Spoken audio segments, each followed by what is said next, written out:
Hi hello നമസ്കാരം. ഞാൻ കുറച്ച് പ്രഷർ ഫുഡറുകൾ പുതിയതായിട്ട് മേടിച്ചു. ഞാൻ ആദ്യം നിങ്ങളെ അതൊന്ന് കാണിച്ചു തരാം. കാരണം ഇങ്ങനത്തെ സംഭവങ്ങൾ മാർക്കറ്റിലുണ്ടെന്ന് നിങ്ങൾ അറിയണമല്ലോ. കണ്ടോ, ഇതെന്താണെന്ന് അറിയാമോ? ക്വിക്ക് പ്രഷർ ഫുഡർ ചേഞ്ചർ എന്നാണ് പറയുന്നത്. നമ്മളിങ്ങനെ സ്ക്രൂ ഡ്രൈവറൊക്കെ വെച്ച് അയക്കേണ്ട ആവശ്യമില്ല, പെട്ടെന്ന് തന്നെ മാറ്റാൻ പറ്റുന്ന 95 രൂപയേ ഉള്ളൂ ഇതിന്.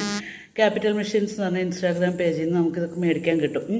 നല്ല എളുപ്പത്തിൽ നമുക്കിത് മാറ്റാനായിട്ട് പറ്റും. അതിന് വേണ്ടിയിട്ടുള്ള സംഭവമാണ്. നല്ല യൂസ്ഫുൾ ആയിട്ടുള്ള സംഭവം. കാരണം നമ്മൾ സിബ് വയ്ക്കുമ്പോൾ അല്ലെങ്കിൽ ഫ്രിൽസ് അടിക്കുമ്പോഴൊക്കെ നമ്മൾ ഗാദറിങ് ഫുഡ് അതൊക്കെ മാറ്റുമല്ലോ. പിന്നെ ഇത് ഇത് കണ്ടോ, ഇത് നമ്മൾ ഹെമ്മിങ് ചെയ്യാൻ ഉപയോഗിക്കുന്ന ഫുഡറാണ്. നമ്മൾ ഈ അംബ്രല കട്ടിങ് വരും. പിന്നെ അതുപോലെ ലൈനൊക്കെ താഴെ മടിക്കടിക്കില്ലേ, അപ്പോൾ ഈവണായിട്ട് കിട്ടാൻ ഇച്ചിരി ബുദ്ധിമുട്ടല്ലേ. അപ്പോൾ അത് ഈസി ആക്കുന്ന ഒരു ഫുഡാണ് ഇത്. അതൊരെണ്ണം മേടിച്ചു. പിന്നെ ഇത് നമ്മുടെ ഇൻവിസിബിൾ സിബ് വെക്കാനുള്ള ഫുഡറാണേ. ഞാൻ എല്ലാം കാണിച്ചു തരാം കേട്ടോ.